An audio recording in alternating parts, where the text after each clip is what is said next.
Alright, this is the Medford Slim Midi Marauder review. I've had this for about 3 years. And this knife is stunningly beautiful. Probably the best thing about this are these anodized titanium scales. They are very, very nice to look at. And I'm not even sure if the lighting or my camera does it justice. I will try to roll in some outdoorsy shots so you can see it a little bit better. Look how beautifully that color fades towards the edges into a nice light purple. It's very, very nice to look at. So a stunningly beautiful knife, almost a gentleman's kind of knife, even though in design Medford is very futuristic, I think. So this is kind of a mixture between a classy build quality and a futuristic design language. Kind of an odd design language, to be honest. He always had an odd design language, but that's okay. It's something unique, something nobody else does. I'm not even sure if there's a knife out there that looks like this. Probably the Oz Roosevelt could be similar in terms of appearance. It's very cool, especially if you look at how this knife is designed, because this is like a medium-sized knife, right? It's like a 9.2 centimeter blades of 3.6 inches or whatever. And if you compare it, for instance, to a PM2, you can see the Slim Midi Marauder has a lot more cutting edge. Well, a little bit more cutting edge, more belly, more overall edge length. It is a smaller knife though, despite it having more cutting edge. And then if you compare it to a Para Free, the Para Free is much smaller, right? But if you fold all of these up, this is where it gets interesting. By the way, the Slim Midi is thinner than a PM2 even, so it's even lighter to carry, and it's a lot smaller, which is crazy. It has more cutting edge length, but it is smaller than a PM2. And now get this, you take a Para Free, it's the same size as a Para Free, despite the Para Free being a lot smaller in the open position. Basically the handle is short, but then you extend the grip by having a choil in the blade, which I'm not the biggest fan of choils, you know that. Especially if they're not separated from the cutting edge. As it is the case here, we'll talk about that in a second, but it makes for a bigger handle, and you have the pivot very far to the edge, very close to the edge of the scales, meaning this is a longer blade and a shorter handle, because the pivot is further out. So very smart designing, very smart engineering here. Yeah, pretty cool what you can do with knives if you really pay attention to the space and everything. There is a little bit of blade sticking out of the top here because the blade is so far up. But if you're careful and don't drop it exactly on that corner here, you should be fine. And it would take a lot to actually damage the lock face here by dropping it. So yeah, pretty cool designing, I think. It's a pretty interesting knife. Like I said, feels very classy. Medfords, they have a very, very high quality feeling. People always ask, are they better than Chris Reeve? I don't think they are. I think Chris Reeve is still the best folding knife company, American-made folding knife company in terms of quality. But they're very close and they're very unique. I don't think there is anything quite like Medford out there. These knives are just very, very unique. The other one that I have is the M48. It's my oldest Medford. And this knife inspired me to get more of them because this is super nice weight. It's hollow ground, thick blade stock. I guess all of them are like this, right? They have thick blade stock but then a hollow ground, so you get a little bit more cutting performance. I will say my M48 cuts a lot nicer than this Slim Midi Marauder though, in terms of cutting performance. This is more of a push cutter, right? You grab it very close to the cutting edge, so otherwise cardboard can slip in here, right? And then you push down on it like this. So for push cutting it's great. It's not so nice for like a pole cut or something like this, but yeah, it's very powerful in the push cut. And it is a stunningly beautiful and very simplistic knife in a sense, and I like that. Much more simplistic than the M48, I think.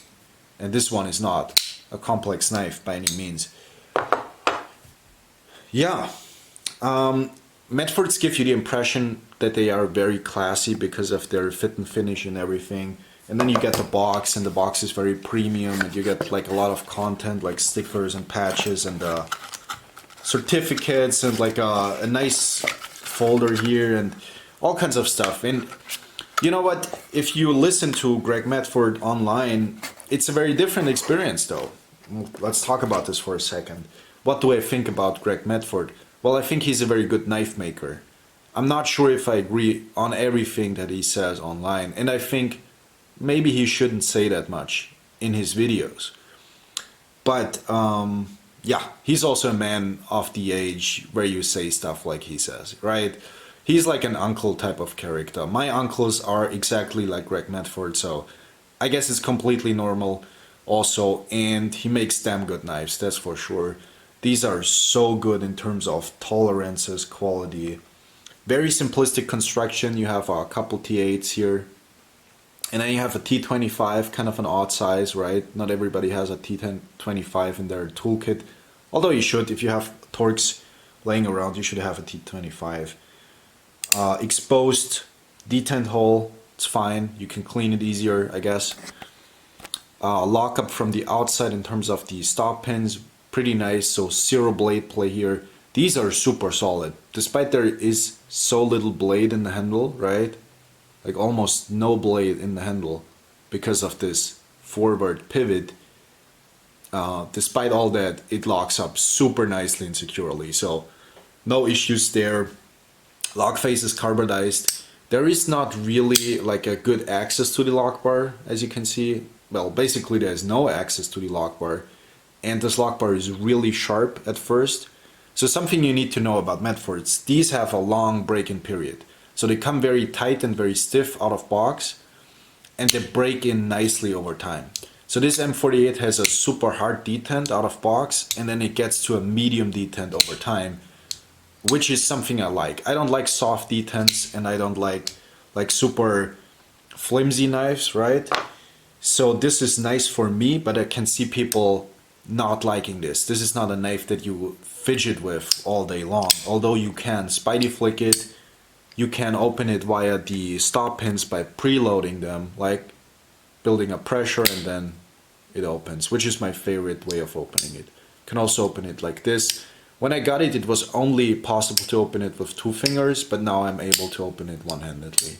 So they have a long break-in period. You need to know that, but it's completely fine. I think it's a good thing, because in 3 years I've never disassembled, never done anything to this knife, and it stayed perfectly centered. So there's not a lot of back and forth shifting here.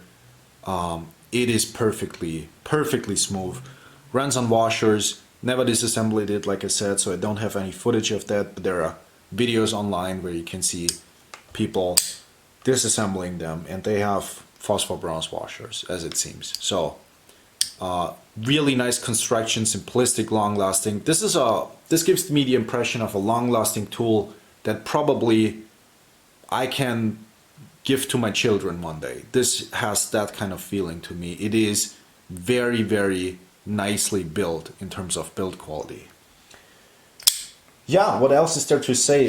Steel is S45VN on this particular one. Not my favorite steel. Not sure if it makes a whole lot of sense in this particular design. So you can see there is a lot of blade thickness towards the tip. So this is a Robusta design, lots of shoulder, very low hollow grind. So this is more of a robust cutter, right? It's not a slicer when you go through material. It's not a laser. It's more of a robust cutting tool. And the S45VN might not do this design justice, right? So I wish knife makers would think a lot more about the steels they use. It seems like they use it because it's available and because people like it. I don't know, but I think there should be more to the choice of steel that you make. This one is S45VN, a lot easier to sharpen, a lot softer. And this one Although the blade shape I think sharpens nicely, right? This is a shape that goes over the stone nicely. I don't think it's the perfect steel for this knife. And it was not the easiest sharpening. Did not create the burr that easily on this particular knife. But obviously heat treatment has variables, so every knife could be different from the same batch. So yeah, this is just my experience. But I wouldn't base my buying decision on the steel. I think it's not important. You know what you get into if you buy a Medford, right? You get into for the build quality, for the super nice fit and finish, for the anodization, for the premium knife you get. Not really for the steel and cutting performance. I think it's sort of when if you buy like a Hinderer, right? Hinderers you get into for the build quality, not for their slicing performance. Let's look at these close up together. So this is the blue Hinderer Stonewash, and this is the titanium from Medford. Very lightweight, by the way. This one is not even cut out on the inside, which I kind of like because it's more simplistic. There is less to clean here, but it's decently, the weight is still decent. I don't know the weight on top of my head, but it is very, very good, very manageable. Clip is a little bit soft on the tension, so it slides in and out a little bit easier. So it will be nicer on dress pins, but it is not as secure as other clips out there. But it looks good, it looks very simplistic, minimalistic. Nice triangle lanyard hole only on one side. Fits perfectly with a leather lanyard, I think, because it's such a classy vibe here. What else? Oh yeah, the choil. Let's talk about choils for a second. I complained about the TRM Adam choil in the past, and I still think that these types of choils are not great for like practical use, because cardboard will slip into here and will get stuck. That's the first reason. The second reason is you might cut yourself just a little bit, which is also not great. And the third reason is as you resharpen it, this portion here gets thicker and thicker and you create kind of a smiley. So the edge will be thinner here than here. So kind of a weird thing to do a plunge grind like this. I would really like to have the cutting edge separated from the handle. It would just make more sense. Visually, it would not be as clean and as nice to look at, but practically I think it would be better. So that's my only complaint about this. Actually, I have two complaints.